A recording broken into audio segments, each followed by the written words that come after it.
My friend, Sabrina Carpenter. Now this one is called the Sharpest tool. There's an interesting strumming pattern, and tell you what, this song is all over the place. I hear one guitar that's been double tracked over the top of itself. Unfortunately, when one of the guitar parts is playing an A, it's also playing a B. Now, when we're playing this, we're actually in the key of E major.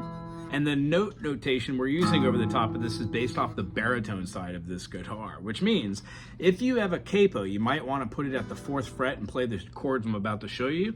Otherwise, you can play your first finger at the 5th fret, second finger at the 6th fret, and then at the 7th fret. E string, D string, and A string, respectively.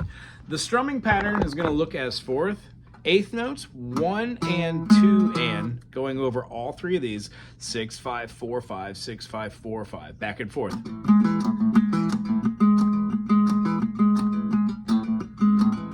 Now that's just the bottom half for one guitar. If you break it into 2 guitars, the other one is playing the other. The upper half of the extension. If you don't play with a capo, you can leave your whole fingering on there, and bear in mind, you could also move this fingering to go up here. That's where you would get the phrasing for this. The next chord would keep the same notes up top, but then it would use what would look like an E major shape. First finger on the D string for the 6th fret, 7th fret and 7th fret with 1 finger, or use 2. If you just do the bottom 3 notes, you get a... But then again, the whole thing has both of those notes in there. So maybe you want to use that pinky to play 2 notes. That's why I suggest the capo. After that, you'd have 6th fret, 7th fret, skip the 8th fret, and play the 9th fret on the low E string. Again, that same picking pattern. This is called alternating picking.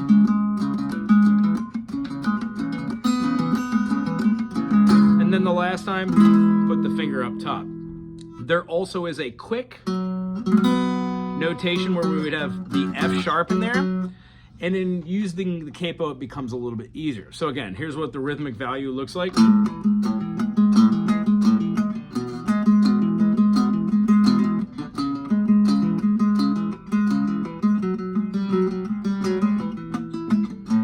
It goes back to it, then you can switch your fingers. If you use a capo, you're going to be playing a C major. It's going to make your E, because the notes we're looking for are E major. So we have laying down our finger on the F over the top of that gives us a very interesting chord. Close enough that we could call it an F major 7. That works too, but I'm just going to use it in frame of reference for having our 1 and 3, E, C, G sharp, and then an F.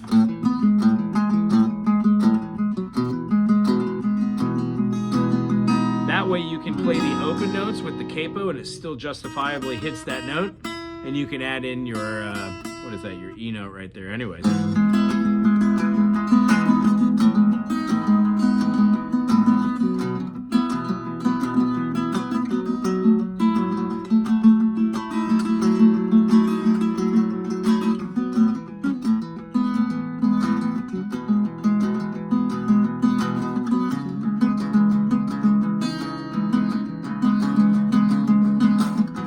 So in the beginning, remember, we're going to be playing these 3 notes. Then we've got these 3 notes.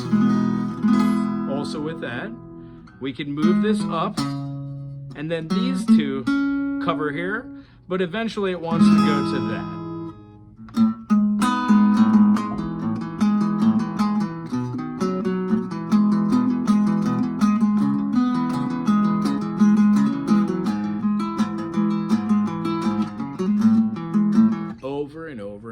And this is a great practice for the fingers. Hey, I hope this helps somebody in their journey to start their platform off of learning these new Sabrina Carpenter songs. If you enjoyed it, subscribe, put a thumbs up, put something cool in the comment section, and we'll see you soon.